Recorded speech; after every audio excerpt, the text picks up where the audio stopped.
जय हिंद दोस्तों, welcome to Saurabh education YouTube channel. मेरा नाम है टेकचंद और आज हम डिस्कस करेंगे कुरुक्षेत्र मैगजीन जो कि जनवरी मंथ की है।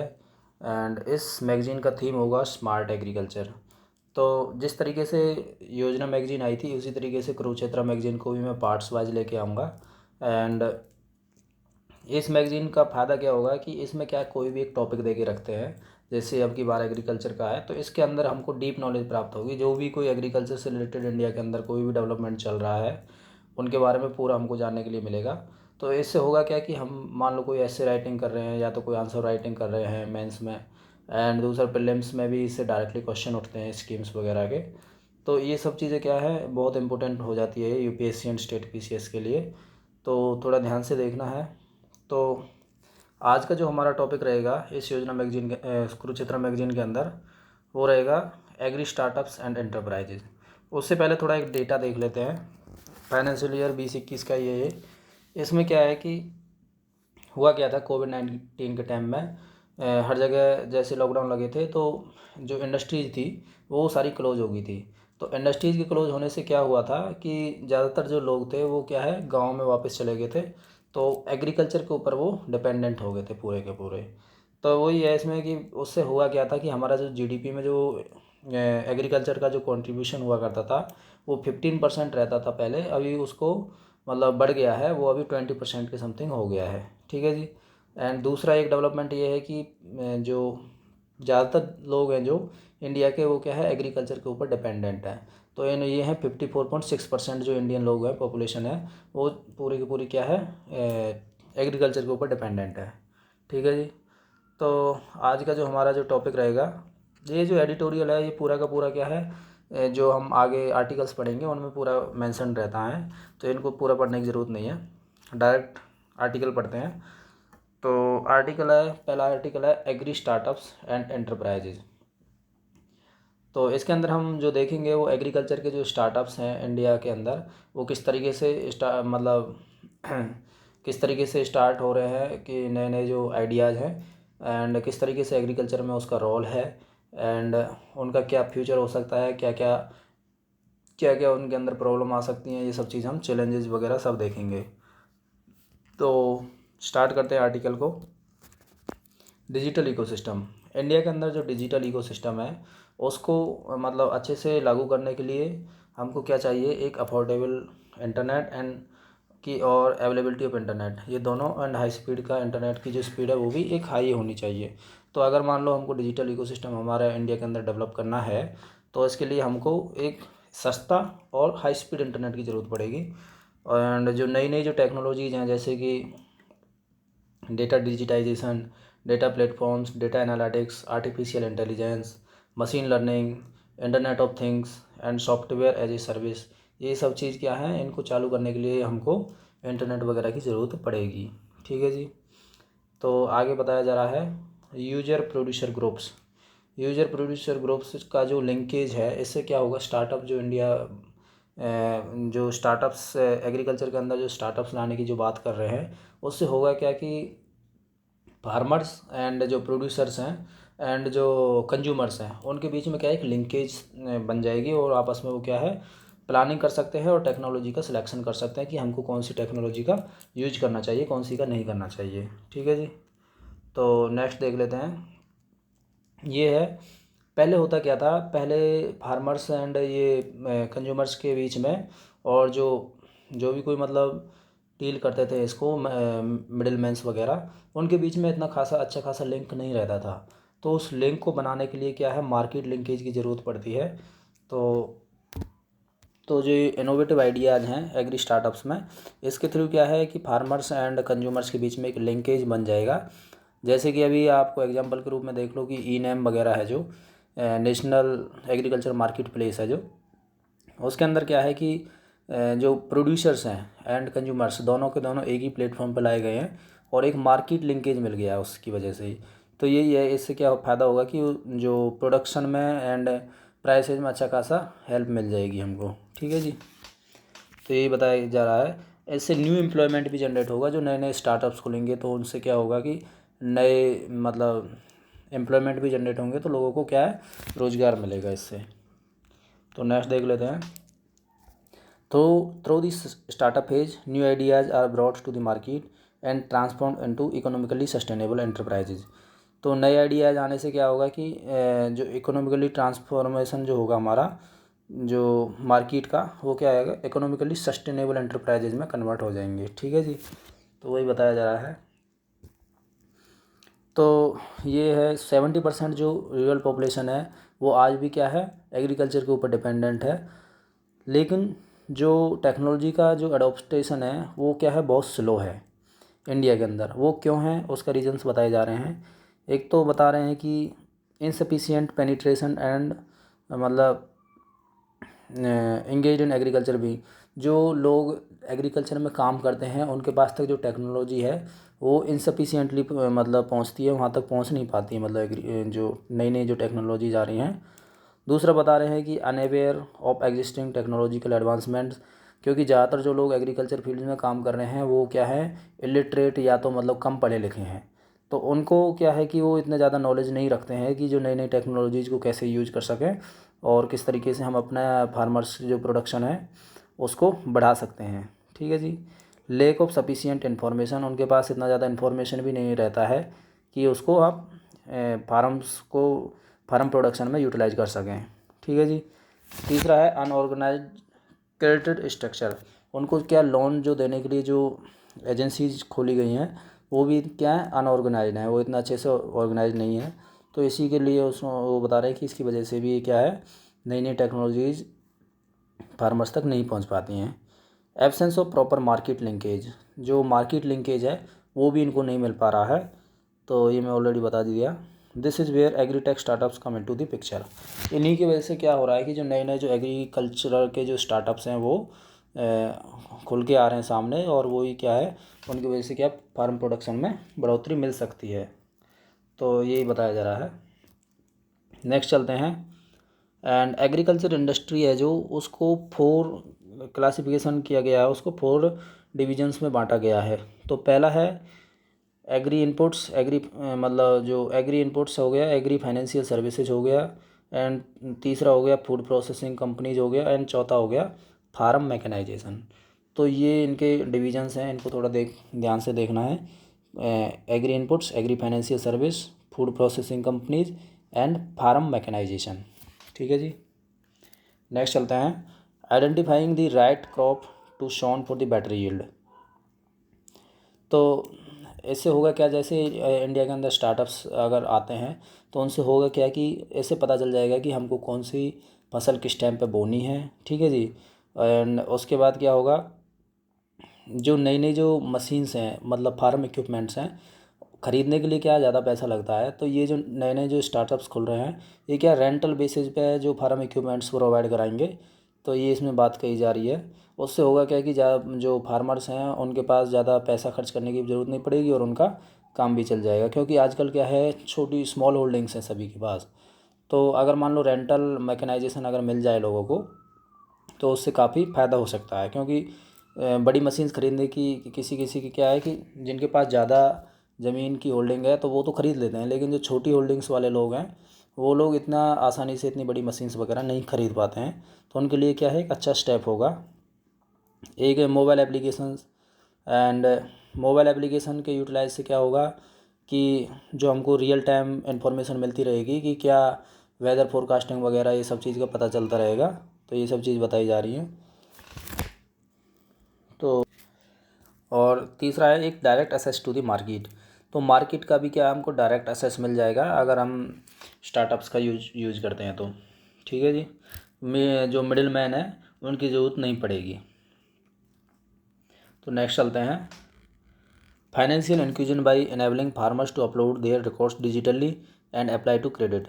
तो जो फार्मर्स हैं अगर वो अपना रिकॉर्ड्स है जो अपना वो पूरा पूरा अगर डिजिटली हो जाता है उनका रिकॉर्ड्स, तो होगा क्या कि वो आसानी से अपना क्रेडिट वगैरह लोन वगैरह निकलवा सकते हैं आसानी से।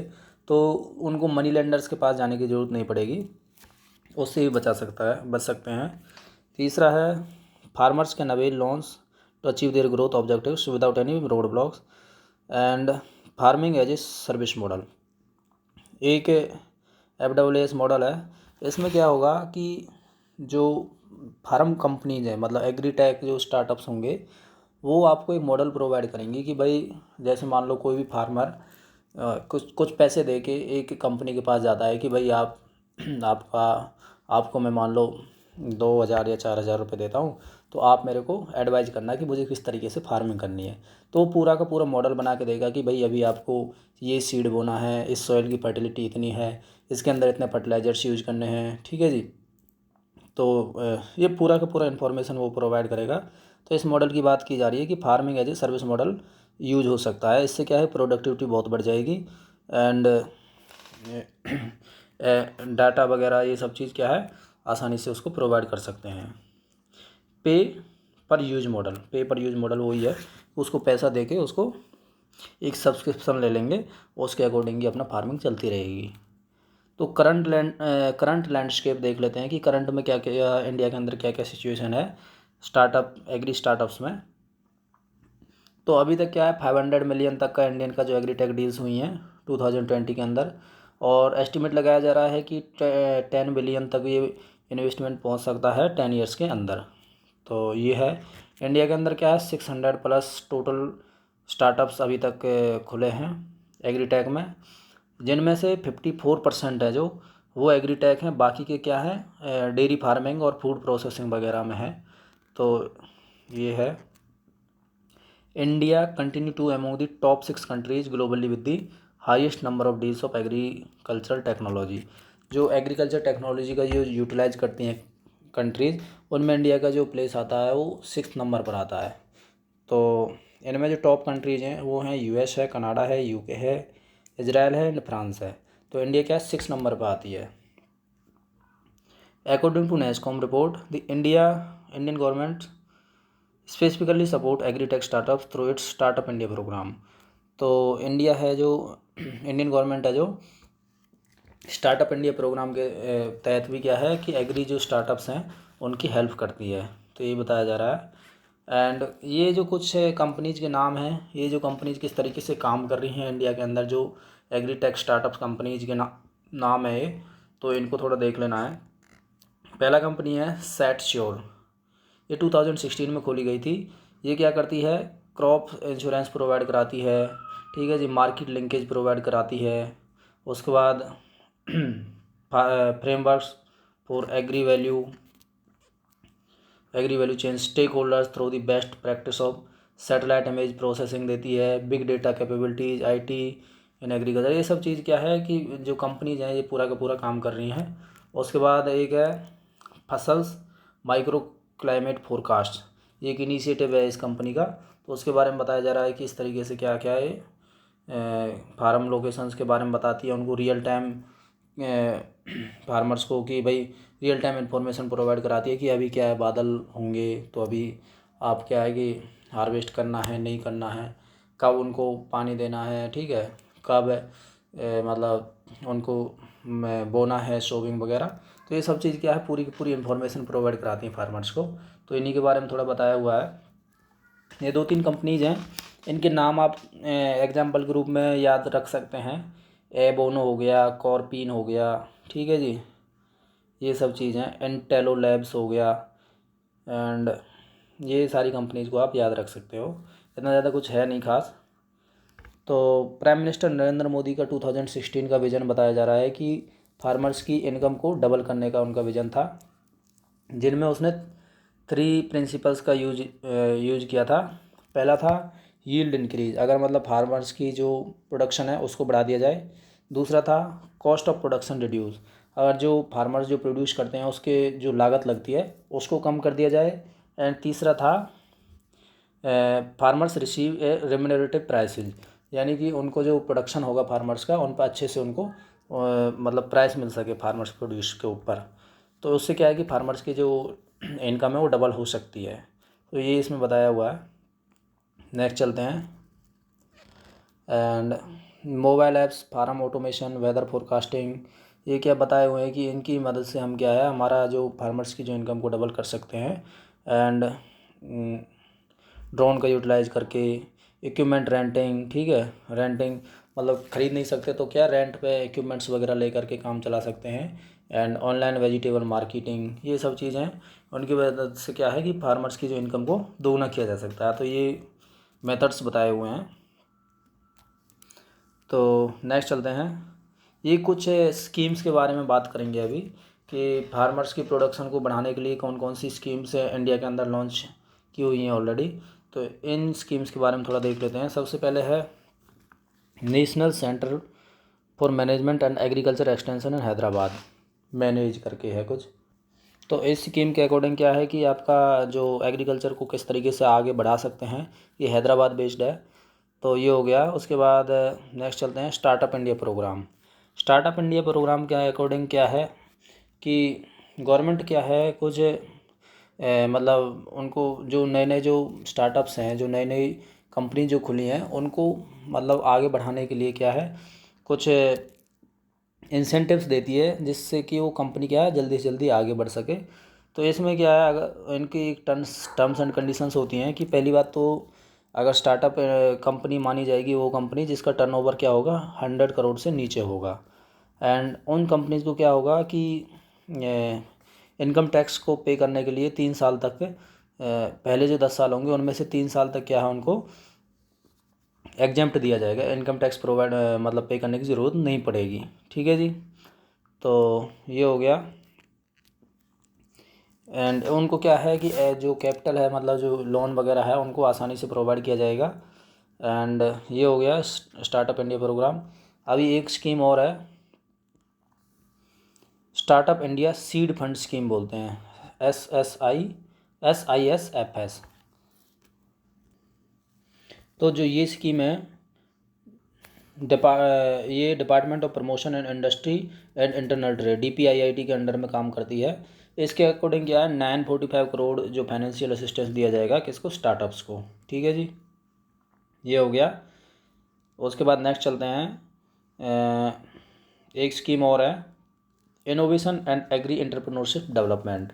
ये जो स्कीम है, ये जो पहली जो फ्लैगशिप स्कीम थी जिसका नाम है राष्ट्रीय कृषि विकास योजना, इसके अंदर कभी काम करेगी innovation and agri entrepreneurship development.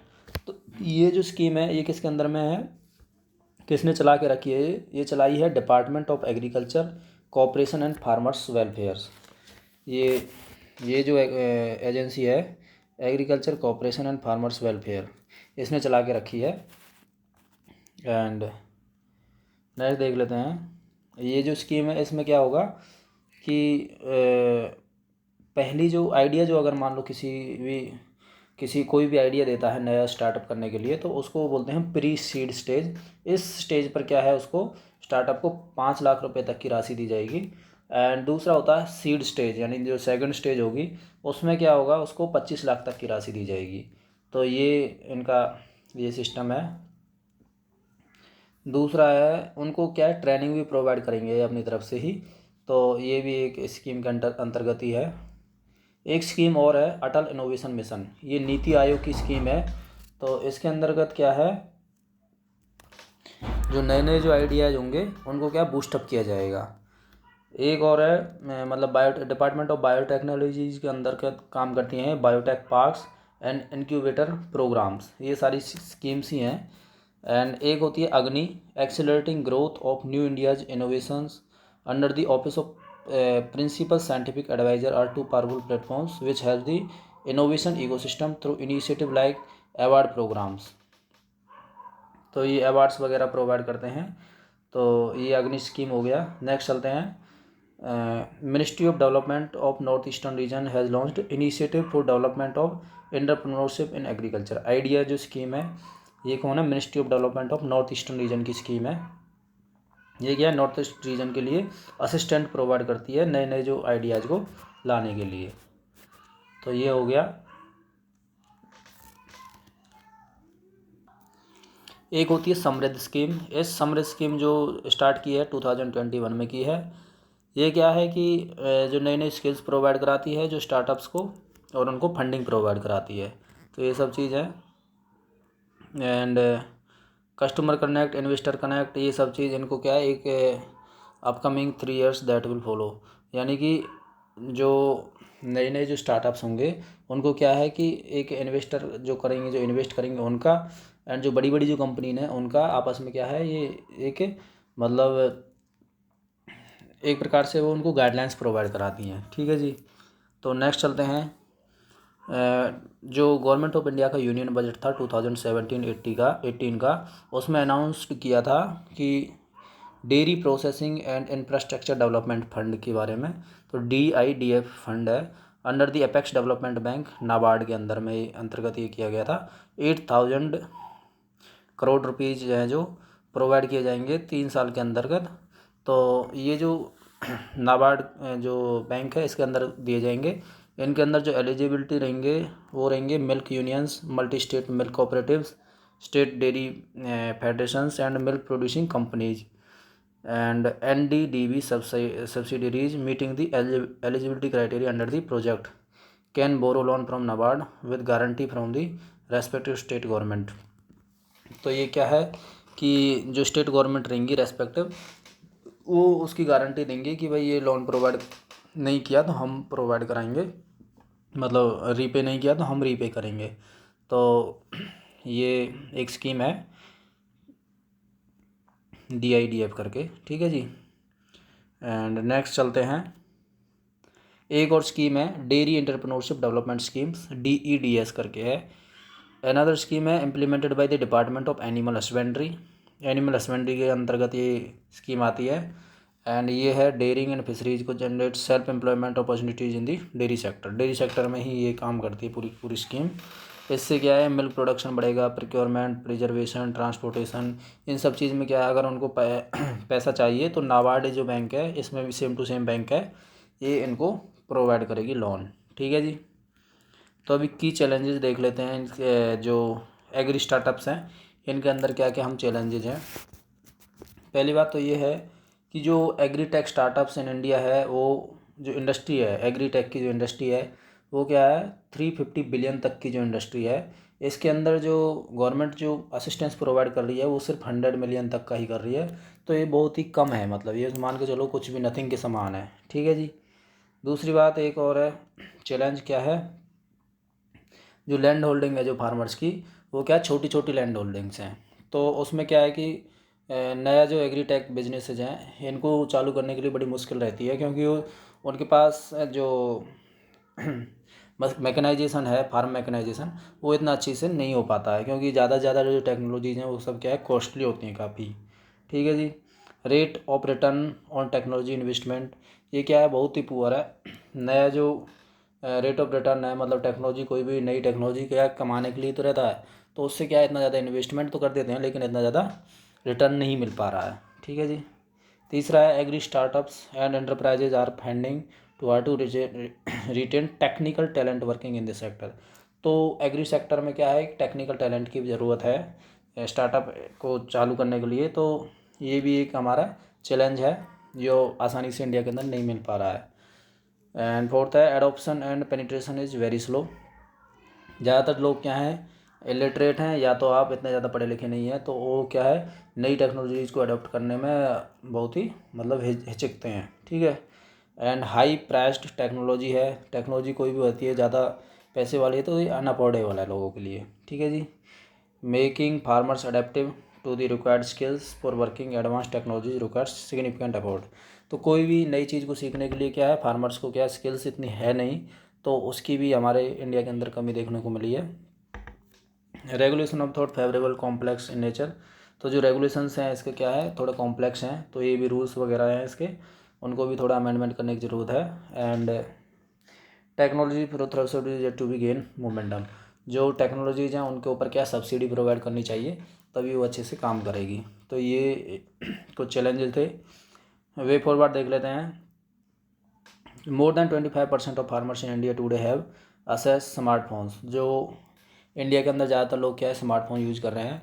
तो हमारा जो लोगों को क्या है मोबाइल की जो ट्रेनिंग देनी चाहिए, उनको बताना चाहिए कि हम मोबाइल फ़ोन का कैसे यूटिलाइज कर सकते हैं अपने फार्मिंग सेक्टर के अंदर, और उसी के अकॉर्डिंग फंडिंग थोड़ा बढ़ाना चाहिए। यही बता रहे हैं कि हमारे इंडिया के अंदर जो एग्रीटेक सेक्टर है उसमें क्या फंडिंग है जो वो ग्लोबल फंडिंग है जो 10% है इंडिया के अंदर, मतलब इंडियन एग्रीटेक सेक्टर के अंदर जो 10% है global funding, but startup struggle to scale up, there is need for the large companies to effective. ज़्यादा से ज़्यादा जो फंडिंग है वो जो पुरानी जो कंपनीज हैं उनको मिलती है, जो नई जो कंपनीज जो स्टार्टअप्स खुले हैं उनको इतनी ज़्यादा फंडिंग नहीं मिल पा रही है, तो वही इसमें मेंशन किया हुआ है। ठीक है जी। और उसके बाद है जो सबसे ज़्यादा जो स्टार्टअप्स हैं वो हमारे कर्नाटक स्टेट्स के अंदर हैं। 70% से भी ज़्यादा एग्रीटेक के जो स्टार्टअप्स हैं वो कर्नाटक के अंदर हैं। तो मतलब हमको क्या है और स्टेट्स के अंदर भी इनको लाने की ज़रूरत है ताकि वहाँ पे भी ग्रो कर सकें। ठीक है जी, और अपना प्रोडक्शन बढ़ सके। तो यही इसके बारे में बताया गया है। Schemes like government startups, agri India scheme, digi Gaon, digital village वगैरह initiative and Bharat net project can all work together. मतलब इन सभी के सभी जो स्कीम्स चला के रखी हैं गवर्नमेंट ने, इन सभी को क्या है एक जगह पर मर्ज करके काम करना चाहिए, तभी कुछ मतलब अच्छे से प्रोसेस हो सकता है। ठीक है जी। एंड उसके बाद we need to develop a new way for the farmer to buy products and get information as well as credit on one unified platform. मतलब एक ऐसा एक प्लेटफॉर्म बनाना चाहिए जिसके ऊपर फार्मर्स क्या हैं अपना जो एग्रीटेक जो बिजनेस है वगैरह कर सकें, अपने प्रोडक्ट्स को बेच सकें, एंड उसके अलावा क्या है अपना क्रेडिट वगैरह भी उधर से ही ले सकें। ठीक है जी। तो ये है टेकअप वन आइडिया, ये एक आइडिया दे के रखा है। ठीक है जी। Take up one idea, make that one idea your life, think of it, dream of it, live on that idea, let the let the brain, muscles, nerve, every part of your body be full of that idea and just leave every other idea alone. This is the way of success. ठीक है जी। तो ये एक coat है, ये आप कहीं भी यूज़ कर सकते हो, ये स्वामी विवेकानंद जी ने लिखा है। ठीक है जी। तो इसके ऊपर भी आप देख सकते हैं। तो ये जो आर्टिकल है यहीं पे समाप्त होता है। नेक्स्ट आर्टिकल है e NAM, helping farmers to earn better. E NAM का मतलब होता है इलेक्ट्रॉनिक नेशनल एग्रीकल्चर मार्केट, यानी कि एक ऐसा प्लेस है जहाँ पे आके मतलब कोई भी फार्मर्स है अपना जो प्रोडक्ट प्रोड्यूस है, मतलब फार्म प्रोड्यूस है, कोई भी फसल है उसको क्या है उसके ऊपर डाल सकता है, एंड जो बायर्स हैं वो वहाँ से सीधा सीधा खरीद सकते हैं। तो एक मतलब नेशनल लेवल का जो प्लेटफॉर्म है इस ये चल रहा है हमारा ई नैम के नाम से। तो मार्केटिंग पोर्टल है ये, one stop information centre of assessing government policies, prices, weather conditions and early warning systems. ये सब चीज़ एक ही जगह पे प्रोवाइड कराता है ई नैम। ठीक है जी। इसके अंदर क्या है हमारा जो गवर्नमेंट की जितनी भी स्कीम्स वगैरह हैं वो सब की सब इधर ही मिल जाएंगी आपको। ठीक है। एंड प्राइसेज वगैरह मिल जाएंगे, वेदर कंडीशन मिल जाएंगी। ठीक है। अर्ली वार्निंग सिस्टम पता चल जाएगा कि कोई अगर मान लो कोई साइक्लोन आ रहा है या कोई प्रॉब्लम आ रही है तो वो सब कुछ पता चलता रहेगा। And extension services, exchange planting strategies, ये सब चीज़ क्या है उधर ही पता चलता रहेगा। Link to financial institutions for credit, तो इसको क्या है कि किसी को अगर मान लो लोन चाहिए तो वो भी इसको लिंक किए जा रहे हैं। एंड अगर मान लो फसल बीमा कराना हो, इंश्योरेंस, क्रॉप इंश्योरेंस वगैरह, तो वो भी इसी जगह से हो जाएगा। ठीक है जी। तो ई नैम है, ई नैम पर क्या है जितने भी स्टेट्स एंड यूटीज हैं ये सारे के सारे ट्रेड करते हैं। And unified national virtual market है ये, फॉर एग्रीकल्चर कमोडिटीज़ के लिए है। And aid farmers in getting better price discovery on a real time basis. ठीक है। तो ये इसका काम हो गया। इम्प्रूव्ड लाइवलीहुड, इससे क्या होगा कि जो लाइवलीहुड जो अच्छा होगा फार्मर्स का। Social benefits to economic benefits, prompting efficiency to reducing wastage and promoting digital to financial inclusion. ऐसे क्या होगा जिनका मतलब फाइनेंशियल इंक्लूजन भी होगा, एंड जो वेस्टेज है फार्म प्रोड्यूस का वो भी कम से कम हो पाएगा, क्योंकि तुरंत के तुरंत अपना कोई भी जो फार्मर्स है वो अपना एग्री प्रोडक्ट उसके ऊपर जाके बेच सकता है। ठीक है। तो नेक्स्ट चलते हैं, national agriculture market place and electronic trading portal है, जिस पे ये जो खोला गया था ये अप्रैल 2016 को खोला गया था। ठीक है। एक मतलब वर्चुअल मार्केट है, आप जाके आप जिस तरीके से अमेजोन है उसी तरीके से ये एक ई नैम है, गवर्नमेंट ऑफ इंडिया का पोर्टल है। इसके ऊपर जाके क्या है आप कोई भी फार्मर्स हैं वो अपना फार्म का जो प्रोड्यूस है उसके ऊपर डाल सकते हैं फ़ोटो खींच के, और जो बायर्स हैं वो सीधे के सीधे उसको बाई कर सकते हैं। तो जो मिडिल मैन्स हैं उनका जो रोल है वो बिल्कुल ख़त्म हो जाता है इस पे आके। ठीक है। तो ये समझ आ गया होगा। नेक्स्ट देखते हैं।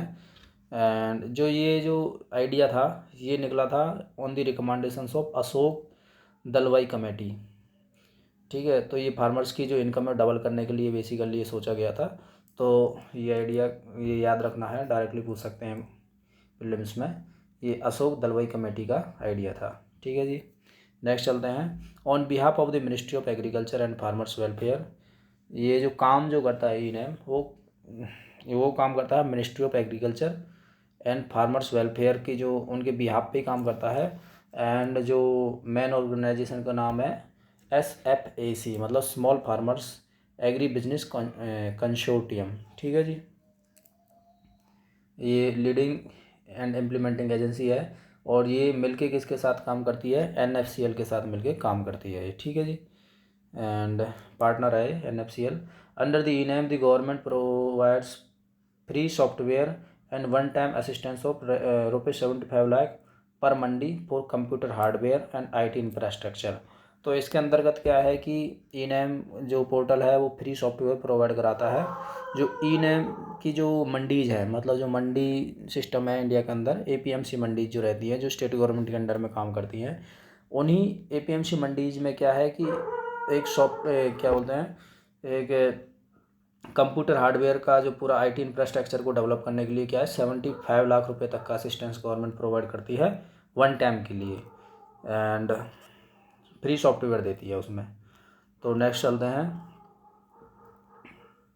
ये जो इनैम का जो पोर्टल है ये इंडिया के अंदर नहीं है, ऐसे पोर्टल विदेशों में भी हैं बहुत जगह पे जो वहाँ पर अच्छे से फंक्शनल हो रहे हैं। ठीक है जी, and price stability by assuring the right price of the farm produce and through direct connect between the farmers and the farm produce by standards wholesalers. ये सब चीज़ मैं ऑलरेडी बता दिया हूँ। तो इसमें क्या है कि एक पोर्टल है, उसके ऊपर क्या है ये बायर्स एंड सेलर्स दोनों आके अपना मार्केटिंग करते हैं। ठीक है, एंड इसमें क्या है कि आप इसके अंदर रजिस्टर होने के लिए आपको अलग से कोई फीस देने की ज़रूरत नहीं रहती है। And no entry no exit barriers, कुछ भी बैरियर्स वगैरह नहीं है। ठीक है जी, एंड नेक्स्ट चलते हैं इंटीग्रेशन। इंटीग्रेशन के अंदर सोशल डिस्टेंसिंग, जैसे मतलब अभी कोविड-19 के टाइम पे क्या था, सोशल डिस्टेंसिंग का पालन करना था। तो इसके लिए क्या इनैम एक मतलब अच्छे से काम कर रहा था। उसमें क्या है कि आपको मतलब आपस में एक दूसरे से टच होने की ज़रूरत नहीं है, ऐसे ही दूर से दूर ही आप अपना मतलब पोर्टल पर जाके ख़रीदारी कर सकते थे। And large number of stakeholders हैं इनैम के ऊपर। तो ये स्टेक होल्डर्स की एक लिस्ट दे के रखी है इसमें। एंड 21 स्टेट एंड यूटीज इसमें इसके ऊपर मतलब रजिस्टर्ड हैं। ट्रेडर्स हैं इतने, एंड कमीशन एजेंट्स हैं। उसके बाद FPO मतलब फार्मर्स प्रोड्यूसिंग ऑर्गेनाइजेशंस हैं, एंड फार्मर्स हैं। ये सब चीज़ क्या स्टेक होल्डर्स हैं जो उसके ऊपर काम कर रहे हैं इनैम के ऊपर। ठीक है जी, उसके बाद है all state and UTs are not yet on the eNAM portal. अभी तक क्या है कि पूरे स्टेट्स वगैरह नहीं आए हैं, कुछ ही स्टेट्स आए हैं। और अभी तक की क्या 1000 मंडीज हैं जो 18 स्टेट्स की एंड 3 यूटीज की, ये इनैम के ऊपर रजिस्टर्ड हो चुके हैं अभी तक। तो ये 1000 हैं जो ये लिस्ट पूरी दे के रखी है कौन कौन सी मंडीज, कौन से स्टेट की कितनी मंडीज इनैम के ऊपर रजिस्टर्ड हैं। ठीक है जी, तो इसका आप देख सकते हैं, इतना ज़्यादा इम्पोर्टेंट नहीं है लेकिन फिर भी याद रख सकते हैं। ठीक है जी, नेक्स्ट चलते हैं। Ministry of rural development also stress on the need of developing rural hearts into gram agriculture markets and linking rural market through प्रधानमंत्री ग्राम सड़क योजना। तो जो मिनिस्ट्री ऑफ रूरल डेवलपमेंट है जो वो किसके ऊपर काम कर रही है कि जो रूरल हट्स हैं जिसके नीचे क्या है एग्रीकल्चर जो प्रोड्यूस है उसको रखा जाता है, उनको क्या है कि एक प्रधानमंत्री ग्राम सड़क योजना है उससे क्या लिंक करने के लिए बात करते रहते हैं हमेशा। ठीक है जी, तो agriculture being in the state list of the constitution, तो एग्रीकल्चर को जो ये है कॉन्स्टिट्यूशन की जो स्टेट लिस्ट है उसके अंदर काम करता है। And state have their own agriculture produce market committee, APMC acts बोलते हैं, जो हर एक स्टेट का अपना अपना है। क्योंकि एग्रीकल्चर क्या है स्टेट का सब्जेक्ट है, तो उसमें क्या है APMC मंडीज भी अपनी अपनी एक्ट्स के अकॉर्डिंग एस्टेब्लिश्ड है। तो इन मंडीज के अंदर क्या है इंटरमीडियरीज काम करते हैं जिससे कि फार्मर्स का काफ़ी लॉस्ट होता है।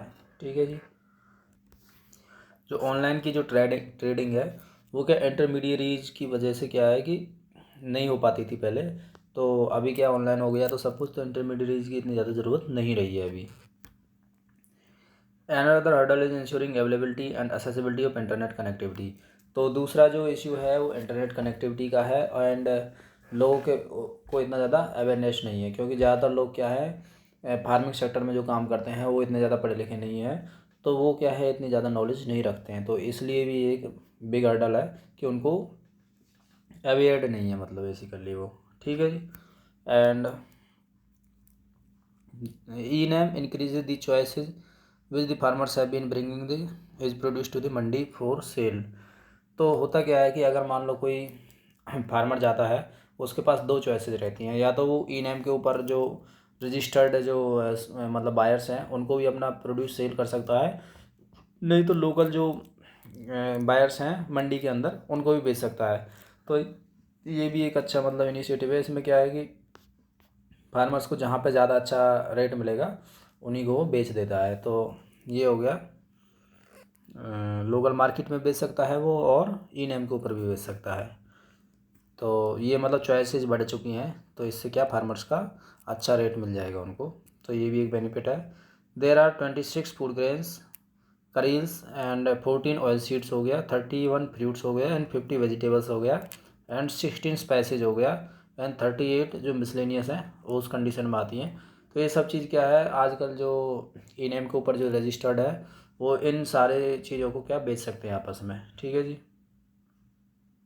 तो नेक्स्ट चलते हैं, यहाँ पे है for the success of E-NAM it is imperative to train the stakeholders and make them aware of the advantage.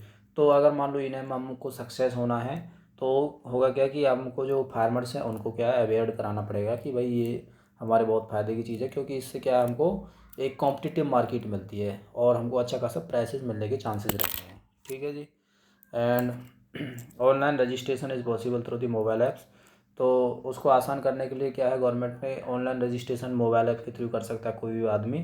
And दूसरा एक फ़ायदा ये है कि इसमें क्या है एक टोल फ्री नंबर और कस्टमर हेल्प डेस्क का नंबर दे के रखा है, अगर किसी को रजिस्ट्रेशन में कोई प्रॉब्लम आ रही है तो उससे कॉल करके भी पूछ सकते हैं। एंड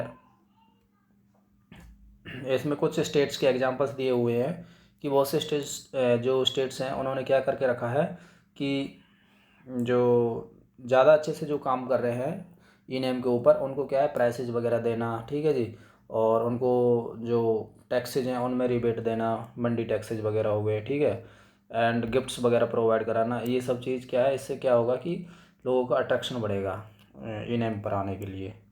एंड प्राइस डिस्कवरी की बात की जा रही है कि जो E-NAM के ऊपर जो प्राइसेज हैं वो कई बार लोग बोलते हैं कि इनमें क्या है कि जो मिडिल मैन है वो क्या माइल प्रैक्टिसेज करके उनका जो प्राइसेज वगैरह में छेड़छाड़ कर देते हैं, तो उसकी वजह से भी क्या है कि इसका गलत इम्पैक्ट जा रहा है, तो इसको भी क्या है देखना चाहिए। एंड ई पेमेंट्स की बात की जा रही है कि ई पेमेंट है जो E-NAM के ऊपर वो क्या है ट्रांसपेरेंट एंड क्विक है। एंड इससे होगा क्या कि सम प्राइवेट बैंक्स हैं वो भी आपस में पार्टिसिपेट कर रही हैं। And farmers welfare provisions of payments and settlement service E-NAM transactions. And ministry of agriculture and farmers welfare क्या एक प्रोविजंस है, उसमें अगर किसी का पेमेंट का कोई इश्यू होता है तो उसको भी क्या है सक्सेसफुली E-NAM के ऊपर क्या है क्लियर किया जाता है जल्दी से जल्दी। तो ये इसमें बताया हुआ है।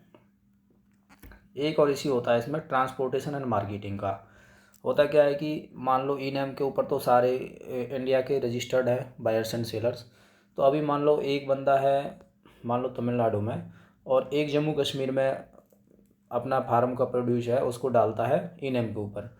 तो फार्म का मान लो कॉस्ट उसको आया है 5,000 रुपये का, वो बेच रहा है। तो अगर मान लो तमिलनाडु में अगर उसको ख़रीदना है किसी बंदे को तो रास्ते का जो कॉस्ट होगा वो इसमें मेंशन्ड नहीं रहती है। तो ये एक इश्यू बहुत बड़ा इश्यू है इसके ऊपर कि उसको किस तरीके से इस मतलब सामान को ट्रांसपोर्टेशन किया जाए।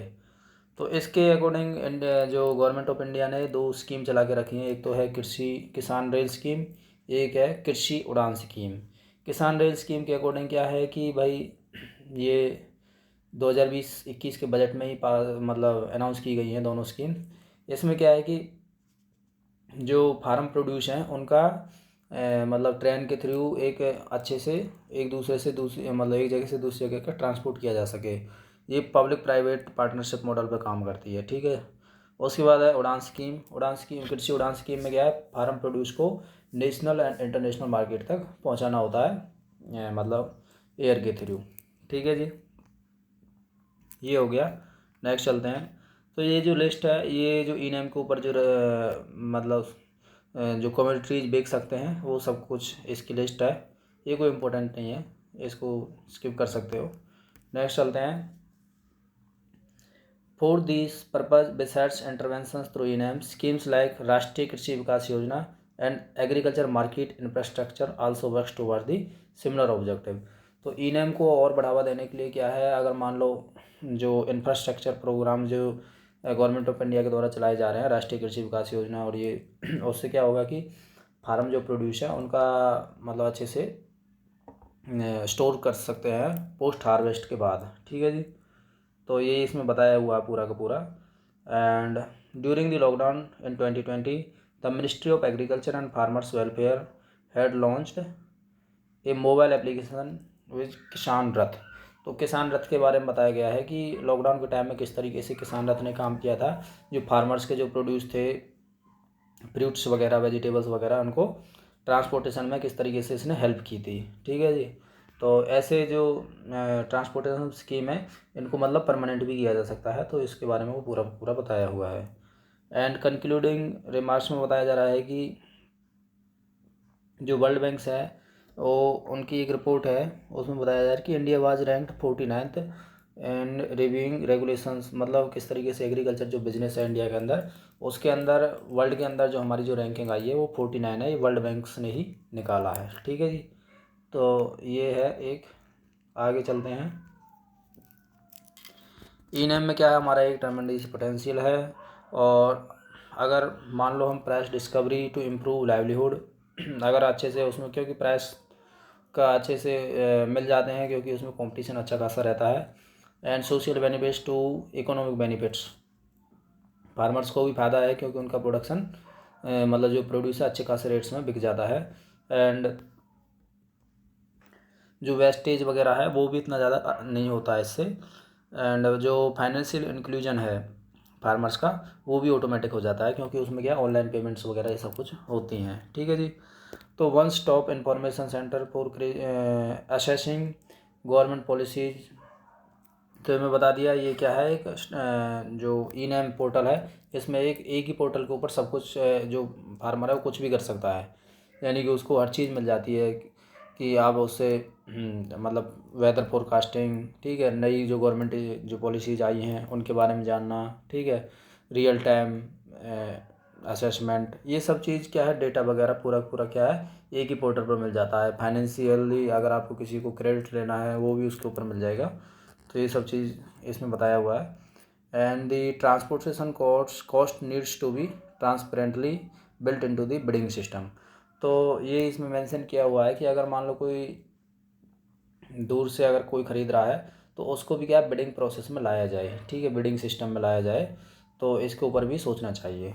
तो ये एक, तो ये जो पार्ट हमारा यहीं पे समाप्त होता है। तो आशा करता हूँ आप सभी को पसंद आया होगा। Thank you. जय हिंद।